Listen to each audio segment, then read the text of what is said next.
la semana pasada yendo a tienda inglesa y tenía un tema con la tarjeta de crédito, entonces me indicaron dónde tenía que ir a consultar y fui y consulté. Y le digo, mire, quiero saber qué es lo que debo, cuál es el saldo de la tarjeta de crédito. Y me pidió su nombre, su cédula, y ahí se lo di. Y al ratito me pregunta, disculpe, ¿y su padre? Hace tiempo que no lo veo. Falleció, le digo, papá falleció. Pero me parecía, porque lo veíamos tan seguido por acá. Él venía y nos saludaba a todos los empleados, recorría las cajas y a veces nos traía unas flores o a veces nos traía algo rico para algún caramelo rico, alguna cosa. Ah, sí, bien de mi padre, le digo, sí, así es. Luego, ese mismo día, fui hasta un negocio cerca de casa y entra un vecino y me dice, ¿cómo extraño a tu papá? Papá era su vecino y papá lo visitaba todos los días, especialmente en este último tiempo, donde él tenía a su esposa muy enferma. Y ahí estaba él haciendo una visita a la esposa del vecino y al vecino para consolarnos. Y esto me llevó a recordar una frase de Teresa de Jesús que papá citaba muy seguido. Decía, vivir la vida de tal manera que vida quede en la muerte. Y me decía yo, ¿cómo seremos recordados nosotros? ¿Cómo nos van a recordar nuestra familia? ¿Cómo nos van a recordar nuestros vecinos? ¿Cómo nos van a recordar los compañeros de trabajo? ¿Cómo nos van a recordar a aquellos que están en la cooperativa con nosotros? ¿Cómo nos van a recordar?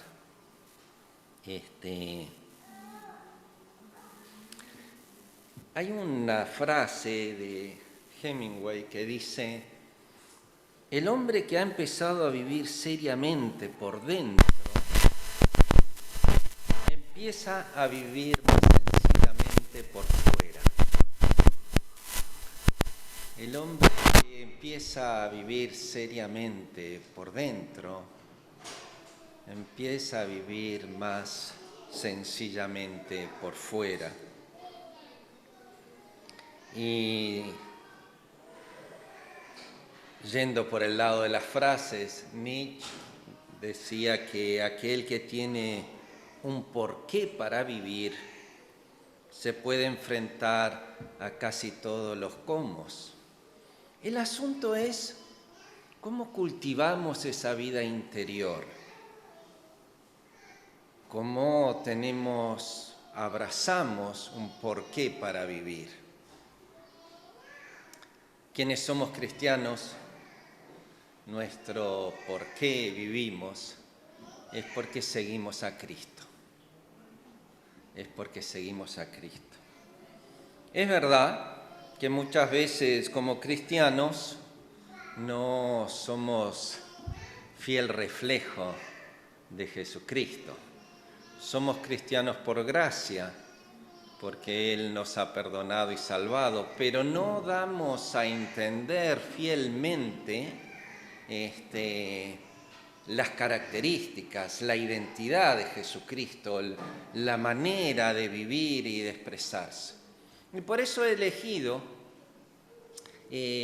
las últimas palabras de Jesucristo, las últimas enseñanzas de Jesucristo, porque quizás esas últimas palabras y enseñanzas nos pueden ayudar a vivir más fielmente, a ser mejores cristianas y cristianos.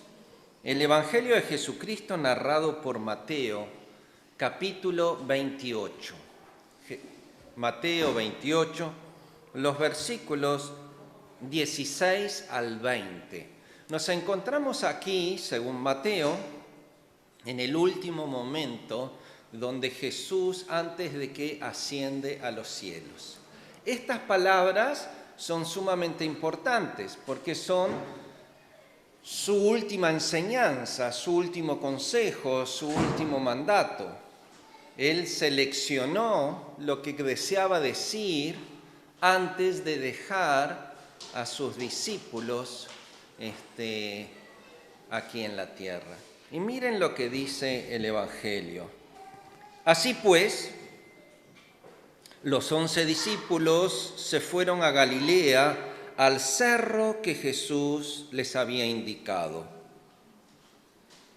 Y cuando vieron a Jesús, lo adoraron, aunque algunos dudaban.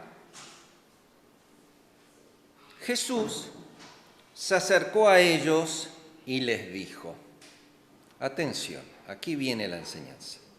Dios me ha dado toda autoridad en el cielo y en la tierra. Vayan pues a la gente de todas las naciones, háganlas mis discípulos, bautícenlas en el nombre del Padre, del Hijo y del Espíritu Santo, y enséñenles a obedecer todo lo que les he mandado a ustedes. Por mi parte, yo estaré con ustedes todos los días hasta el fin del mundo. Mateo nos trae aquí las últimas palabras de Jesucristo. En el caso de estas palabras, Jesucristo empieza con una afirmación. Dios me ha dado toda autoridad en el cielo y en la tierra. Dios me ha dado toda autoridad en el cielo y en la tierra. Jesucristo quiere que tengamos muy claro quién es Él y con qué autoridad dice lo que dice. La autoridad de Jesús es la autoridad de aquel que no cayó ante la tentación del diablo cuando estaba en el desierto, no cayó ante la tentación de la riqueza, del poder y de la fama. La autoridad de Jesús es la autoridad de aquel que tuvo la capacidad de curar a la gente y cuando la curaba le decía, tu fe te ha sanado. La autoridad de Jesús es aquella de que se reunía con los cobradores de impuestos y gente de mal vivir. No le importaba el qué dirán. La autoridad de Jesús es aquella autoridad de quien reconoce en la mujer sirofenicia la verdad que ella anunciaba, pedía. La autoridad de Jesús es la autoridad de aquel que tuvo la capacidad de alimentar a 5.000 o a 4.000. La autoridad de Jesús es aquella autoridad de aquel que calmó la tormenta. La autoridad de Jesús es la autoridad de quien ha cambiado la historia y el orden de la humanidad, recibiendo a los niños y a las mujeres en un lugar central. La autoridad de Jesús es la autoridad de aquel que le lavó los pies a sus discípulos, dándoles una lección de humildad. La autoridad de Jesús es la autoridad de aquel que murió por lo que creía, murió por nosotros y resucitó. Esa es la autoridad en el cielo y en la tierra. La pregunta sería hoy, ¿tiene Jesucristo autoridad sobre nuestras vidas?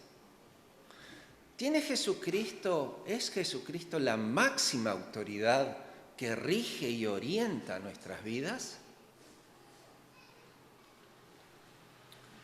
Los discípulos que allí estaban habían sido testigos de la vida de Jesús. Y de alguna manera, al entregar sus vidas a la causa del Evangelio, reconocieron la autoridad de Jesús. El texto dice: así pues, los 11 discípulos fueron a Galilea, al cerro de Jesús les había indicado, o sea que obedecieron. El texto sigue diciendo: y cuando lo vieron, lo adoraron. Los discípulos obedecieron, le adoraron y algo más, dudaron. Nuestra experiencia de fe como cristianas, como cristianos, también se entrelaza entre momentos donde obedecemos, donde adoramos y donde dudamos. La duda y la fe muchas veces se entrelazan en nuestras vidas. Y también, nos dice el texto, parece ser la experiencia de aquellos que convivieron muy de cerca con Jesucristo. Pero vayamos a lo central que nos está planteando a nosotros, primero a aquellos discípulos y a través de la historia a nosotros. ¿Qué nos dice Jesús? ¿Qué les dijo Jesús a sus discípulos? Lo primero que nos plantea es ir. Es una actitud no pasiva. No es una actitud, bueno, Jesús vino hacia mí, lo acepté, lo abrazo y disfruto sentadito al lado del fuego en casa. No, un planteemos es, tomemos la iniciativa. Tomemos la iniciativa de ir, de anunciar, de acercarnos al otro.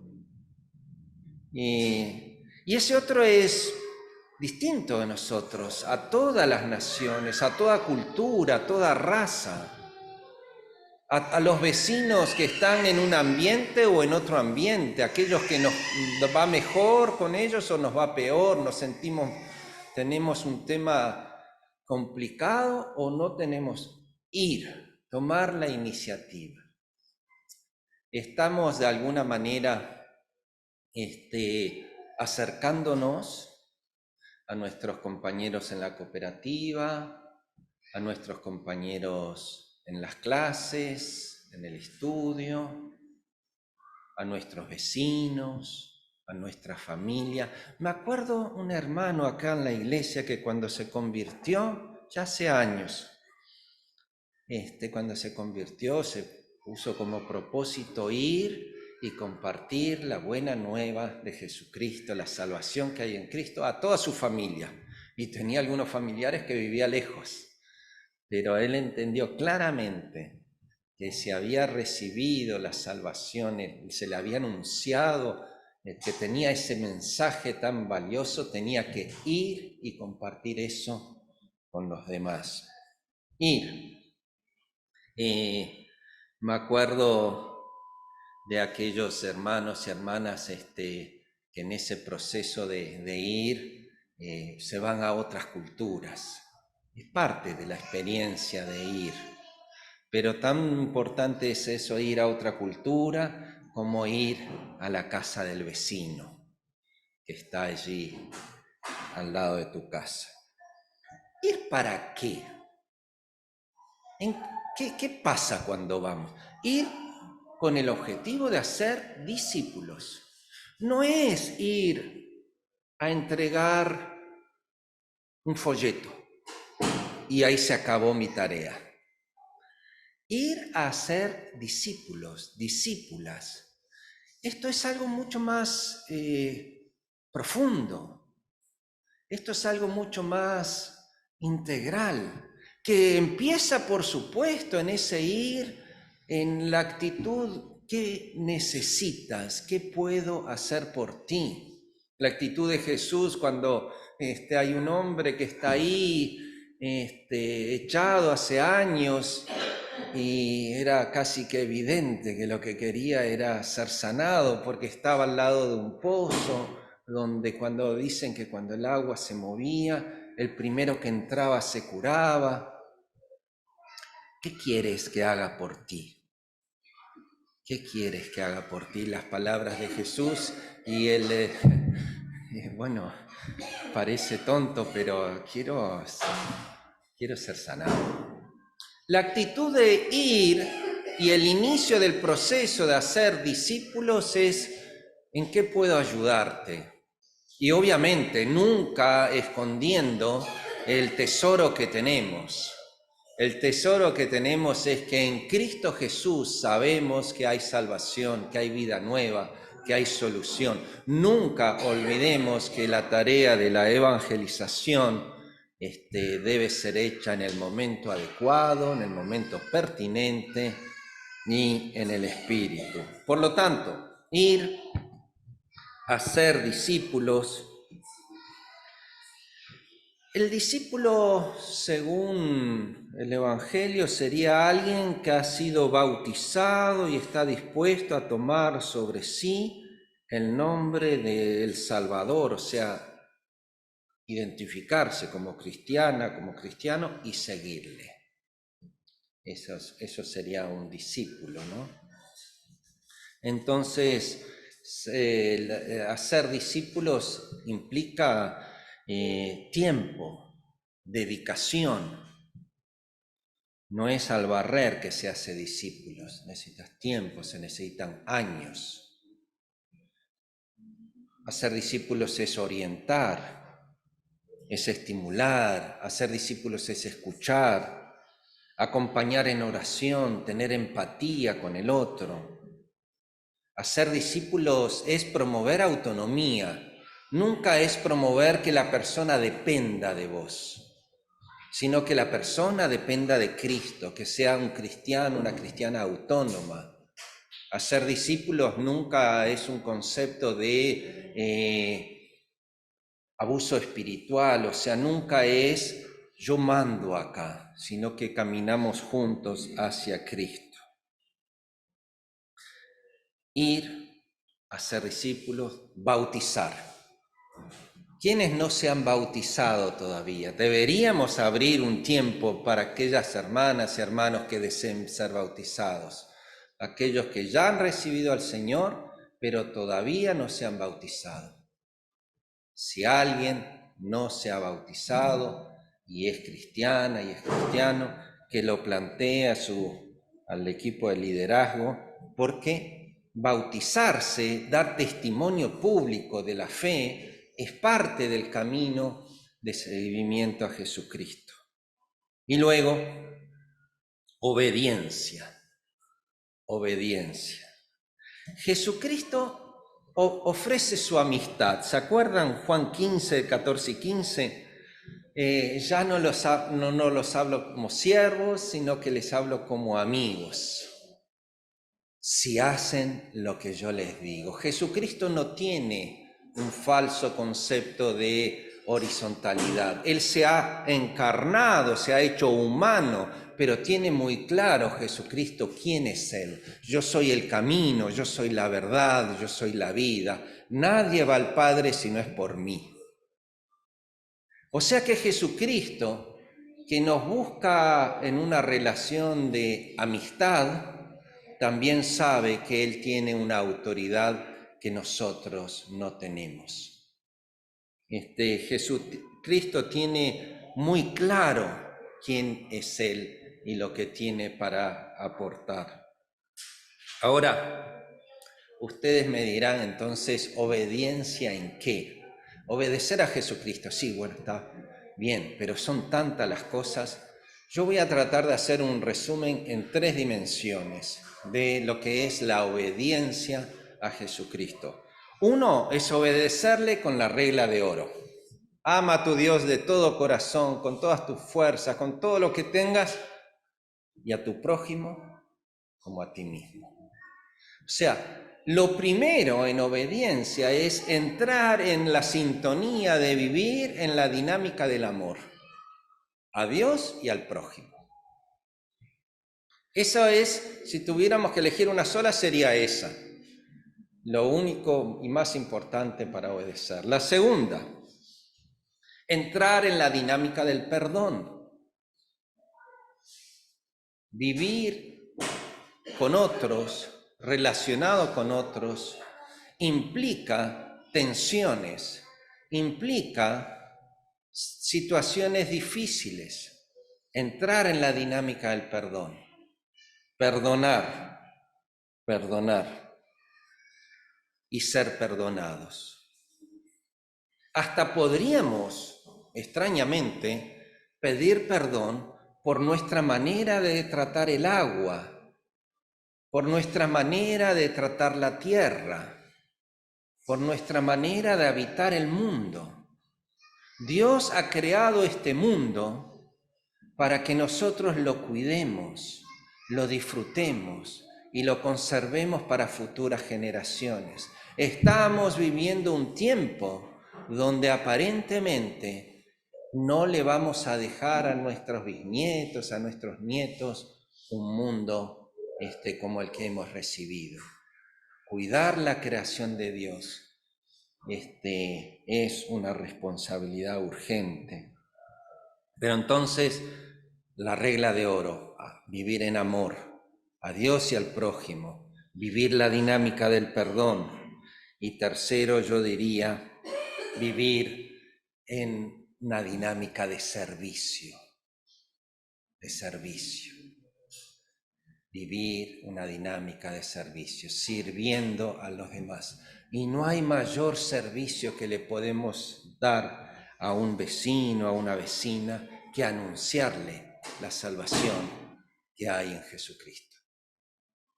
Que anunciarle que hay un Dios de amor que ha venido a nosotros en la persona de Jesucristo, no para condenarnos, sino para salvarnos, para mostrarnos cómo se puede vivir una mejor vida. Amén. Que así sea, que así sea. Les invito a orar.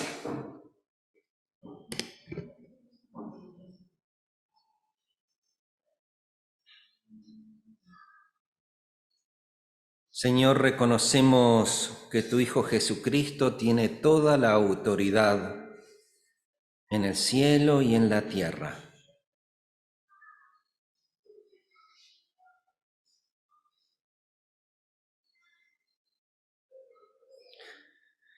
Padre amado, ayúdanos a poner nuestra vida en tus manos.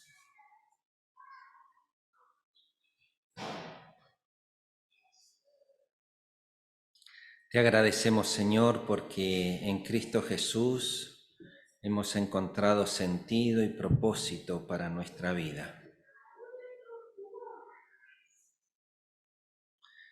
Te agradecemos por tu presencia, por tu espíritu, por tu consejo, por tu orientación, por tu perdón, por tu amor a nosotros.